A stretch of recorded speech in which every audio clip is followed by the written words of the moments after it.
Bom dia, meus queridos irmãos, que a graça do nosso Deus nos alcance e mais esta manhã que Ele nos concede.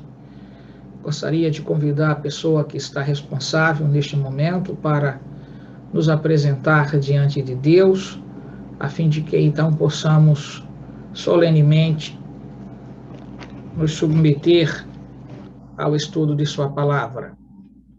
Oremos. Querido e maravilhoso Pai, te agradecemos, Senhor, por mais uma manhã ter despertado. Abençoe, Senhor, cada um aqui presente. Abençoe o pastor, que ele venha trazer alento para os nossos corações e que a mensagem que ele irá passar venha ao nosso encontro. Cuida, Senhor, de cada um de nós. Te agradecemos por tudo, no doce nome de Jesus. Amém. Amém. Muito bem, meus irmãos. Tivemos, portanto, ontem uma recapitulação singular em relação à compostura dos pais de Jesus, Maria, José, as circunstâncias em que viviam, do ponto de vista das necessidades primárias, alimento, roupa, e o local onde viviam. Recapitulamos isto através de algumas imagens que são disponíveis aí para acesso de quem está fazendo pesquisas, e, consequentemente, nossa visão se ampliou ao vermos a compostura de Jesus durante a jornada de sua vida, sendo claro para todos nós muitas das coisas que não estão registradas. Temos apenas episódios bastante, o que a gente chama, específicos, durante o período de sua infância até a sua fase adulta. Temos apenas um registro bíblico, que é aquele em relação ao período dos seus 12 anos de idade. Daí para frente há todo um silêncio bíblico sobre como ele, portanto, ali vivera na pequenina vila de Nazaré e, consequentemente, mesmo diante desta ausência de tantas informações desse período de sua vida, temos particularmente algumas informações no texto do livro Vida de Jesus e do Desejado de Todas as Nações, registros bastante ímpares que Ellen White ali põe sobre a forma como Jesus, portanto, lidava e como passou a sua infância, juventude e parte da sua fase adulta, já então com registro bíblico que a gente tem, a partir exatamente do seu batismo. Quando nós voltamos ao texto de Mateus, que é o que vamos fazê-lo a partir de agora, no capítulo 3 do Evangelho de Mateus, a narrativa é já sobre a pessoa de João Batista e a vinda de Jesus até o local onde João estava realizando o batismo.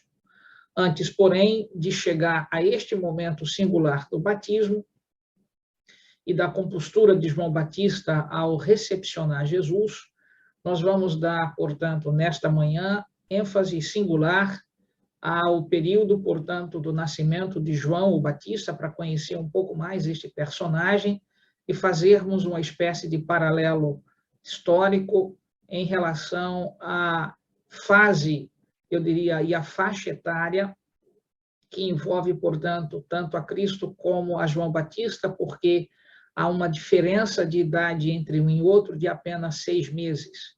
E como sabemos disto? Vamos, então, ao texto do Evangelho de Mateus, que é o capítulo 3. Venha comigo mais perto da Bíblia, por favor. E aqui nós temos a informação que Mateus registra, sem dar a atenção à forma como João Batista aparece no contexto, portanto, da história. Como eu tenho lhes dito sempre, é preciso pegarmos os episódios bíblicos e confrontarmos com a visão de outros escritores da Bíblia, como é que eles, então, fizeram em relação a determinadas circunstâncias. Assim como foi em relação a Lucas, que trata de determinadas peculiaridades da vida de Jesus, que Mateus não o fizera, também ocorre o mesmo em relação a este personagem que aparece aqui em Mateus, no capítulo 3, que é o caso de João Batista. Mateus nada retrata sobre a questão do nascimento singular de João Batista. Já o põe no cenário bíblico, no cenário, portanto, aqui social de época, já adulto, já agindo, já ali, então, no Jordão, realizando, então, essas cenas de batismo. Mas esse personagem não aparece, portanto, do nada, ele tem todo um contexto, e é este contexto que nós vamos nos ater após a leitura do primeiro versículo do capítulo 3 de Mateus, para, então, buscarmos informações em outros textos bíblicos que ampliem nossa compreensão acerca desta personagem chamada, então, João o Batista. Venha comigo ao capítulo 3, verso 1, onde diz: naqueles dias apareceu João Batista pregando no deserto da Judéia e dizia, e aí vem, portanto, a sua mensagem: arrependei-vos, porque está próximo o reino dos céus. Primeira informação que a gente precisa aqui lhes passar é que a palavra Batista não é sobrenome da pessoa de João. A expressão Batista é, na verdade, um epíteto, o que a gente chama, portanto, de um apelido, né? Uma alcunha, porque como ele, então, passou a ser conhecido publicamente a partir das suas atividades solenes realizadas no Rio Jordão, passaram a nos chamar, portanto, de Batista, porque essa expressão deriva, então, do verbo batizou, que quer dizer exatamente batizar. E aí, essa expressão nada mais é do que um apelido, e não necessariamente algo retratado ao seu sobrenome. Então, quando se diz a expressão João o Batista, não está se dizendo João Batista, como sendo, portanto, o sobrenome, mas, reitero, apenas uma forma como o povo o chamava, mais pelo apelido do que, de fato, pelo próprio nome. Então, dito isto, agora vamos nos voltar para compreender parte desta vida singular deste personagem chamado João o Batista. Venha comigo agora para o Evangelho de Lucas e vamos atentar para algumas singularidades aqui. No capítulo 1 do Evangelho de Lucas, a partir aqui do versículo 5, nós encontramos uma narrativa bastante própria, expondo, portanto, uma família bem singular, que era Zacarias e a Isabel. É necessário que nós atentemos que essas expressões estão traduzidas para nós, tá? Porque quando você vai ao texto, por exemplo, em inglês, nós não temos a expressão Isabel, tá? A expressão que aparece como, então, aqui, substituto, né? Já foi traduzido para a língua portuguesa como Isabel, mas a gente tem a expressão Elizabeth, que é exatamente a expressão utilizada para Isabel. Que nós temos de atentar, em particular, que esta família também é descendente, né? Tem como, portanto, eu diria, seus ancestrais, a vinculação como Maria e José tiveram em relação, portanto, à tribo de Davi. Não é diferente aqui, o Lucas põe exatamente Zacarias e Isabel dentro desta linhagem, a fim de que, então, pudesse ter condição de atuar como atuava, como um dos sacerdotes. A informação do capítulo 1 é registrada sobre a pessoa, então, de Zacarias e de Isabel, pessoas idosas, a esposa igualmente sem condições de, portanto, mais procriar, não só pela idade, mas também porque era estéril. Igualmente, o Zacarias já era alguém também avançado em idade, ele deixa isso bastante claro a partir aqui do versículo, portanto, 18, quando, no contato com o anjo que se apresenta ali no lugar santo do santuário, onde está o altar que Zacarias estava, portanto, ministrando incenso ali. O anjo se põe do lado direito do altar, e essa informação não é acidental. Às vezes a gente olha as palavras da Bíblia achando que elas estão ali postas como uma narrativa comum. Não é diferente. para quem estuda a Bíblia. Para quem estuda a Bíblia com mais acuidade, com mais dedicação, vai entender que as palavras elas têm certos sentidos. Então, quando se diz, por exemplo, no versículo 11, que o anjo que se pôs ali estava à direita do altar, esta forma do anjo estar representa que, estando à direita do altar, havia algo solene a ser trazido e havia algo que não era, portanto, de uma reprovação, mas exatamente de uma posição de favor. Dizendo de outra maneira, se Zacarias tivesse atentado, observaria, recapitulando na sua mente como sacerdote, que todas as vezes que algo acontece à direita do altar, portanto, ali de incenso, era uma manifestação da aprovação de Deus e haveria, portanto, algo singular neste aspecto de Zacarias ter absolvido isto. Mas estava tão distante daquela situação que não se apercebeu que o anjo estava à direita do altar. Então, aí vem a narrativa do anjo, dizendo exatamente que ele voltaria a ter prazer e alegria, e que a sua esposa seria, portanto, abençoada com a gravidez da relação sexual entre ele, Zacarias, e a Isabel. O que nós podemos fazer um confronto aqui entre o personagem que narrou para Maria, o caso de Gabriel, que foi quem visitou, este anjo que aqui está, é o mesmo que havia visitado, portanto, Maria, o que implica dizer que, então, no mesmo espaço de tempo que houve, portanto, uma visita, e nós vamos atentar para isto lá, para João aqui, veja, eu estou falando de Zacarias, a visita que foi feita por o anjo Gabriel a Zacarias, a compostura totalmente distinta desta forma como ele, Zacarias, se comporta em relação à informação que o anjo traz.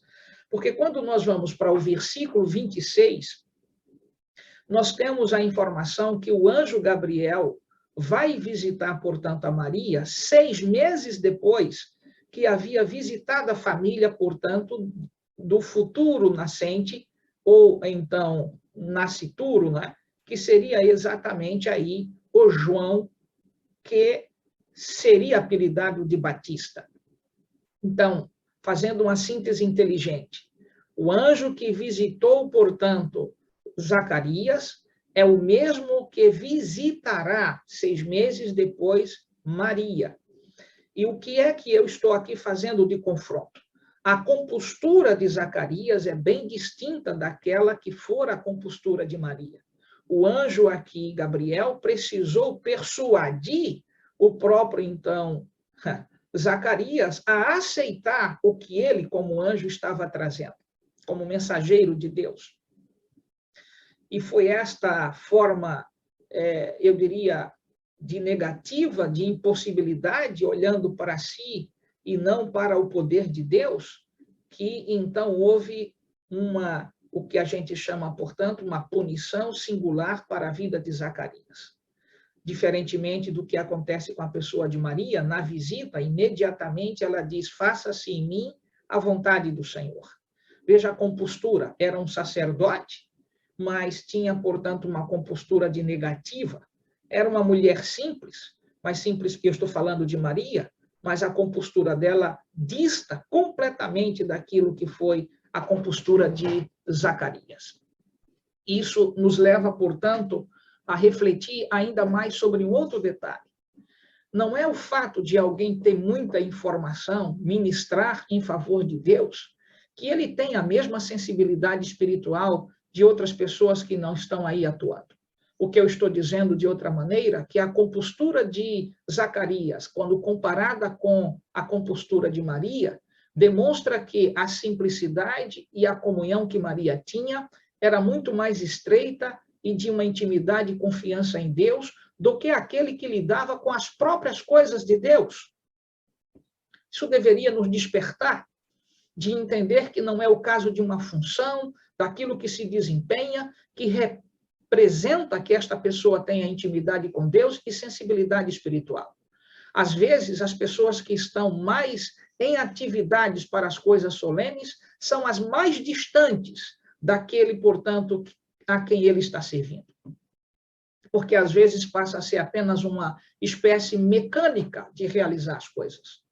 Quantos líderes de igreja estão como ancião, quantos pastores, colegas de ministério estão no mesmo nível de fazerem as coisas de maneira apenas mecânica e não têm mais a percepção espiritual que estão lidando com coisas solenes.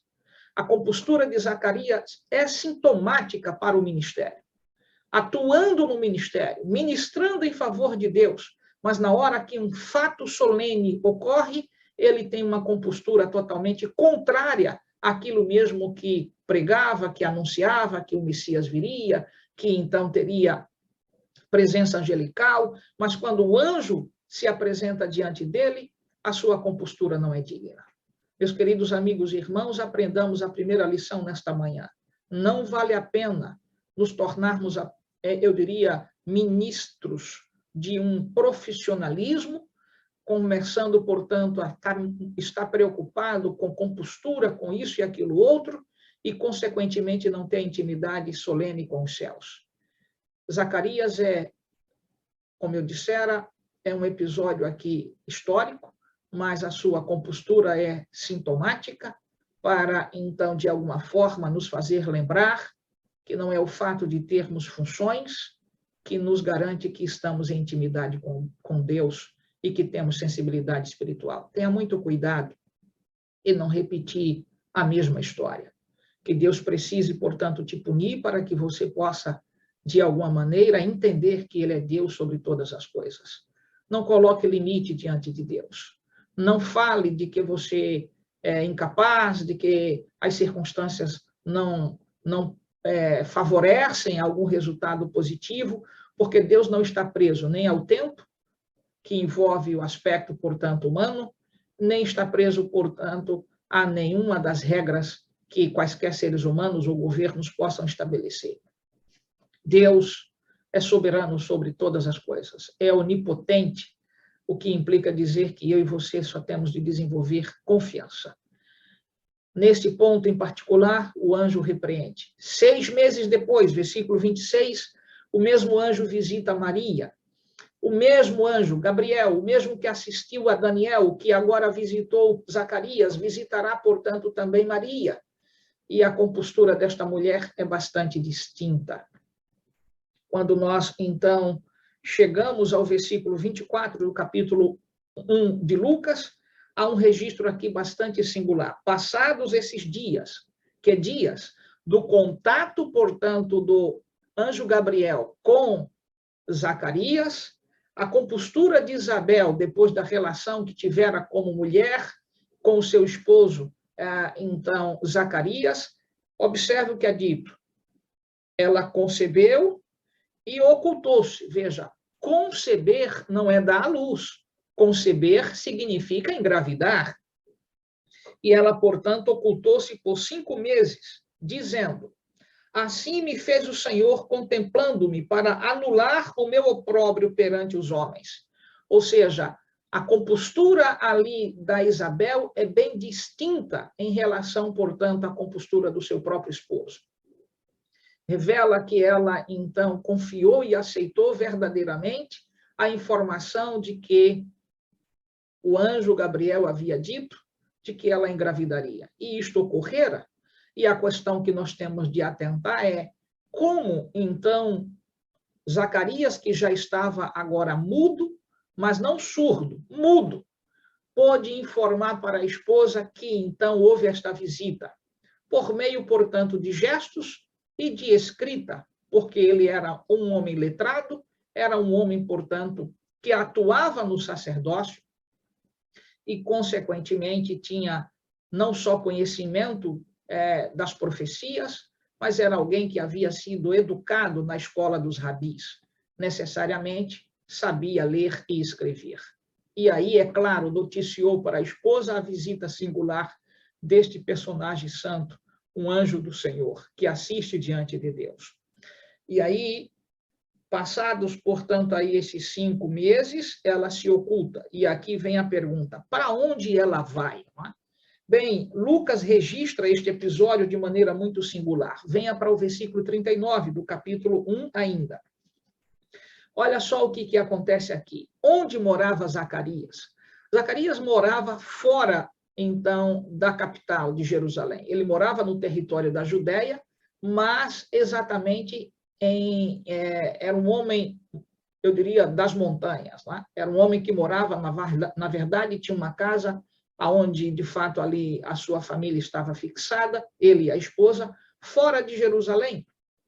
Tinha uma vida, portanto, mais pacata e bastante semelhante do que nós vamos encontrar com a residência de Maria, que eram parentes, e aí a gente, portanto, tem como atentar que a moradia de Zacarias era fora de Jerusalém e era nas montanhas. Venha comigo aqui, versículo, portanto, 39. Acompanha comigo.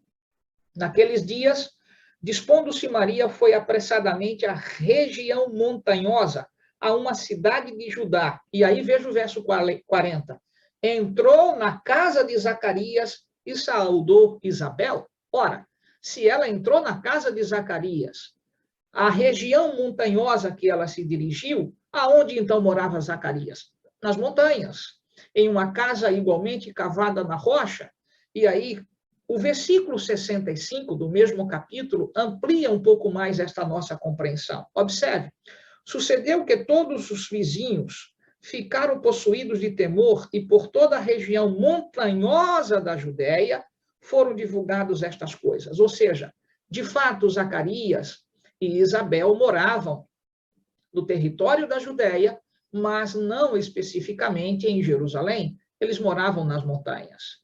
E isto, então, implica dizer que o seu lar era, portanto, distante do barulho e das interferências da grande cidade de Jerusalém, que já era, portanto, bastante efervescente, muito, portanto, cheia de festejos e de visita de tanta gente, e a influência romana na região.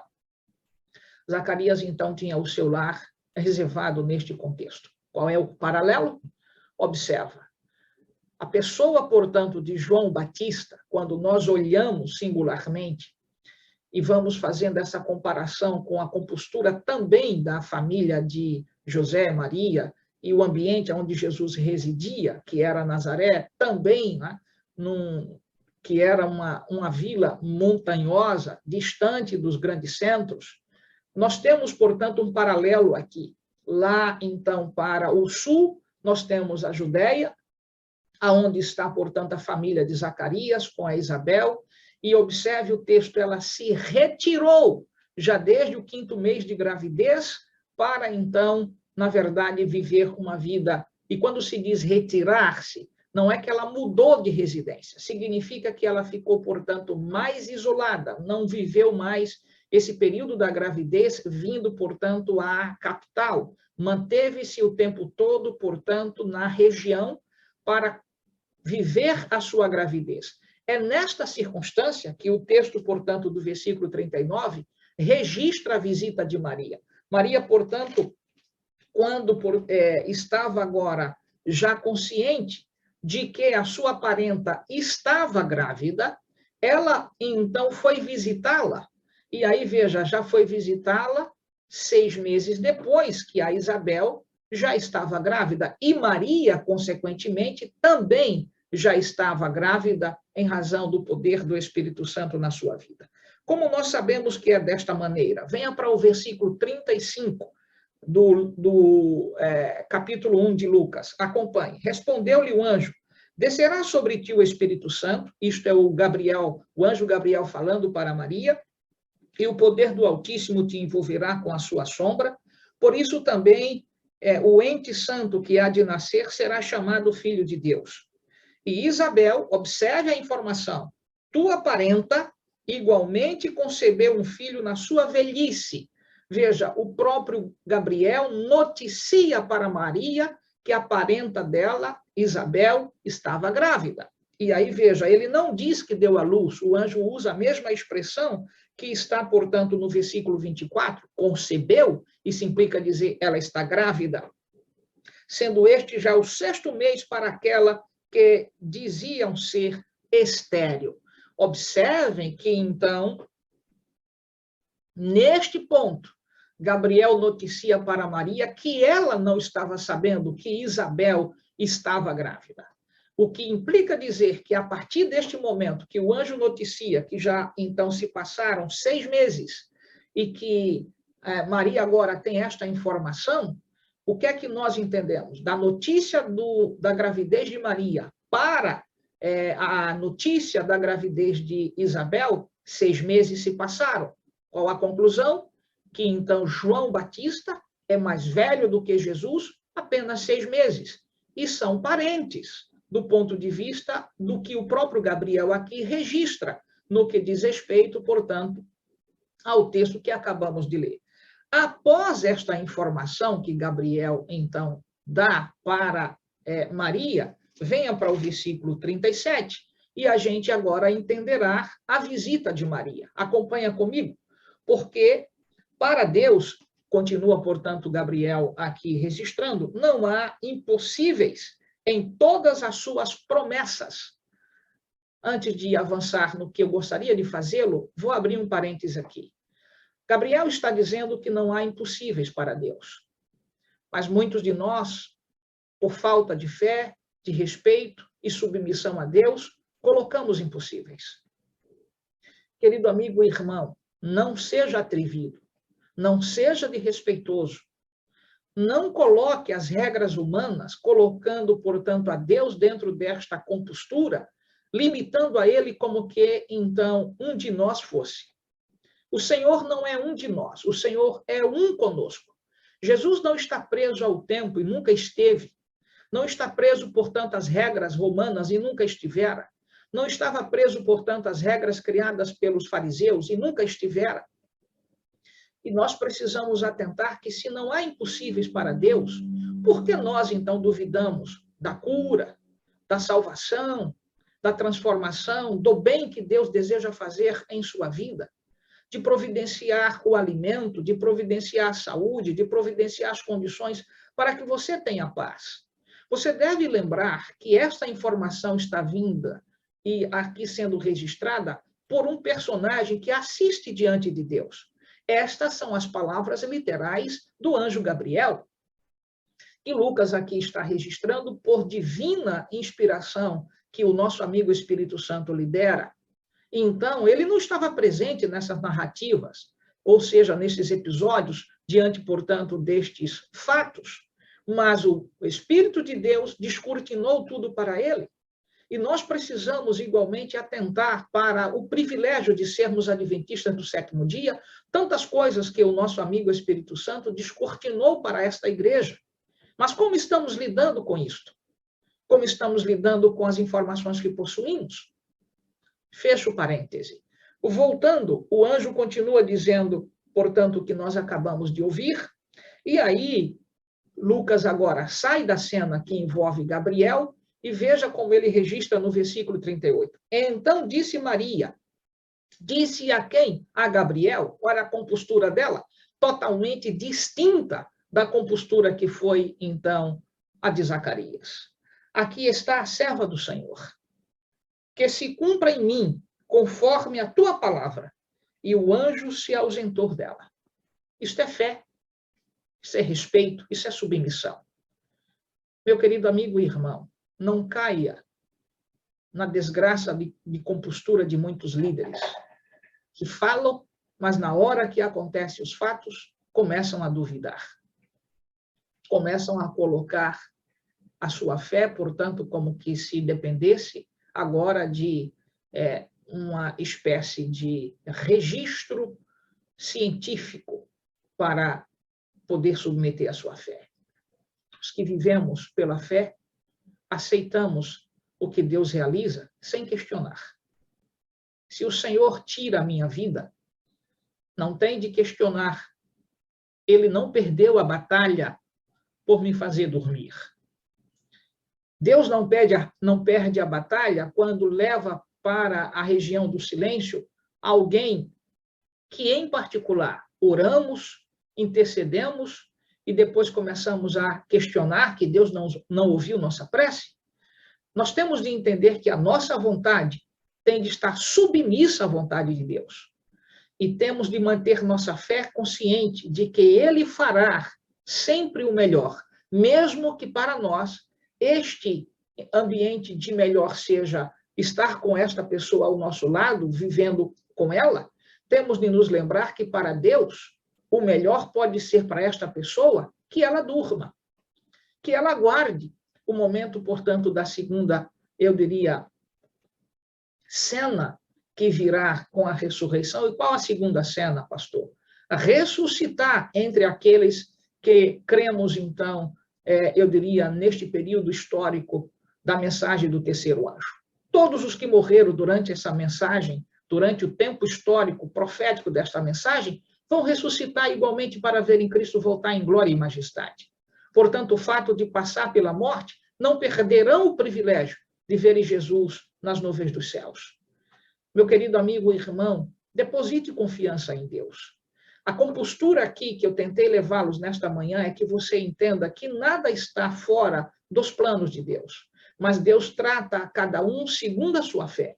No caso de Zacarias, foi preciso puni-lo para que ele entendesse que não se pode, portanto, duvidar da autoridade de Deus. E como nós estamos agindo? Como você está agindo em relação a tudo que Deus já tem revelado em sua palavra e para esta igreja? Duvidando? Achando que a igreja vai se desfacelar porque os homens estão influenciando? Deus não perdeu a batalha. Deus continua tendo todo o controle. E dias e menos dias, nós veremos então como ele vai agir com a sua própria igreja. Aliás, a profecia da sacudidura não é uma proposta, é uma realidade.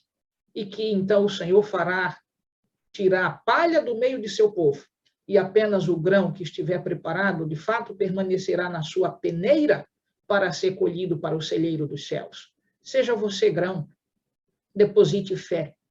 Amanhã nós vamos dar continuidade a esta percepção da visita de Maria à casa de sua parenta, Isabel, e entender como é que este personagem que aparece em Mateus, que é o livro que nós estamos estudando, João Batista, surge.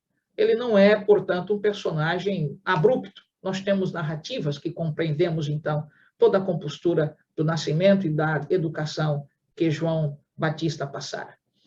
E há um detalhe, não é? Quanto tempo passou Maria na casa de Isabel? Isso nós vamos ver a partir de amanhã para entender que ela ajudou bastante a sua parenta. Meu querido amigo e irmão, por fim, mantenha-se fiel, depositando confiança na palavra de Deus, porque é aqui aonde nós encontramos o nosso amparo. Que o Senhor te dê um bom dia, debaixo da graça do nosso amigo Espírito Santo, fazendo com que você se lembre, suas orações são sempre respondidas, mas elas muitas vezes não vêm como você queria que viesse. Mas Deus nunca deixa uma oração sem resposta. Por isso, meu amigo, confie no Senhor, permaneçamos fiéis e submissos àquilo que Deus tem feito na sua igreja e através de homens e mulheres que são verdadeiramente pessoas santas. Vamos orar. Querido Deus e amado Pai, nossa gratidão pelo privilégio de aqui permanecermos estudando Tua Palavra cada manhã. Cuida deste grupo que aqui está, que se desenvolva a fé, confiança, humildade e submissão àquilo que Tu estabeleceste. Te suplico esses favores e te agradeço no santo e poderoso nome de Jesus. Amém.